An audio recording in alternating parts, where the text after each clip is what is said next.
Hey friends, it's Annette. Welcome back to another moment for chronic wellness.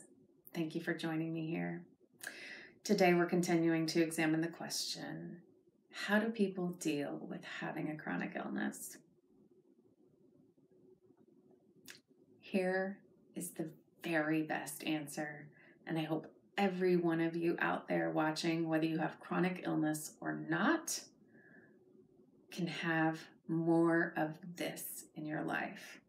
And the answer, as I say it, the thing that I'm picturing in my mind is that sort of iconic, I think of it as being sort of a Catholic image of the Virgin Mary with her heart sort of illuminated like a sunshine. So that beaming heart image, that's what I think of. Self-compassion.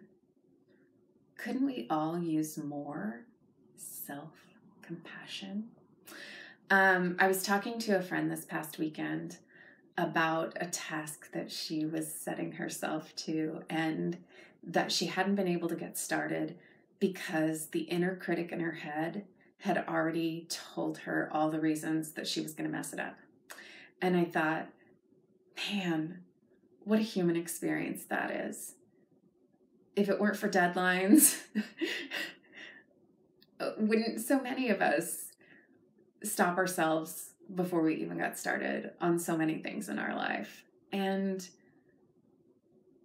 we are robbing the world of our gifts when we do that.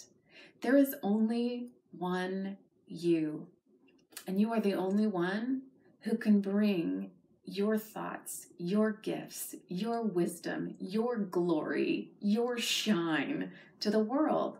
And when you don't do that, and when you don't do that particularly because of the harsh voice of the critic inside of you, we all lose. And so if you are not familiar with the work of Kristin Neff, look her up. She is the reigning guru, as far as I'm concerned, on the work of self-compassion.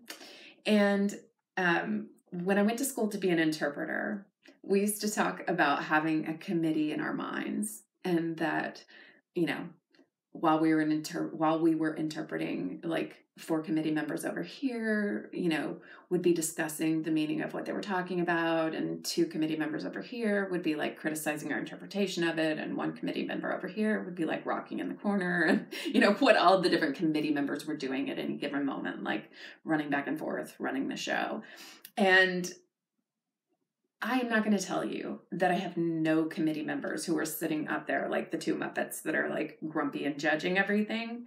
Of course, we are all born with those committee members. I just don't let them be in the driver's seat anymore. I'm like, hey guys, see ya, know ya, not letting you drive. Like, heard your voice, duly noted, got your vote, and cool. Like, that's all you get to say on the matter. And I can't do that 100% of the time, but I can do that a lot more of the time because I have been practicing this one. Like, the shit we say to ourselves that we would never say to someone we hate, to someone we just don't care about at all, is bananas. Like, really, that's wild, folks. Like, that we'll run this monologue to this person that we would never say to anybody else in the world. And so if you wouldn't say this to your kid or your best friend, don't say it to yourself. Don't say it to yourself.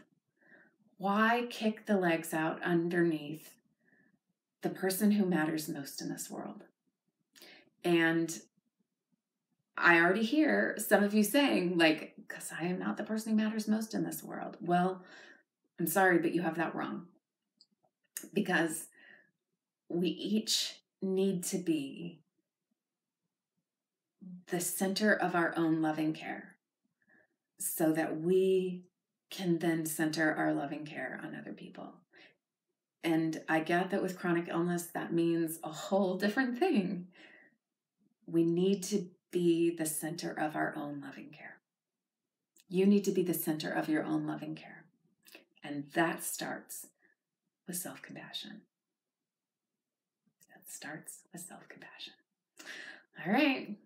That's your thought for today. Tell me how you're doing it below. Tell me the ways you are practicing self-compassion. I want to know. I can't wait to hear. Self-compassion. Go. All right. I'm excited to know the ways you're practicing, and I am grateful for you. Until we meet again, fine friends. Be well. Thank you.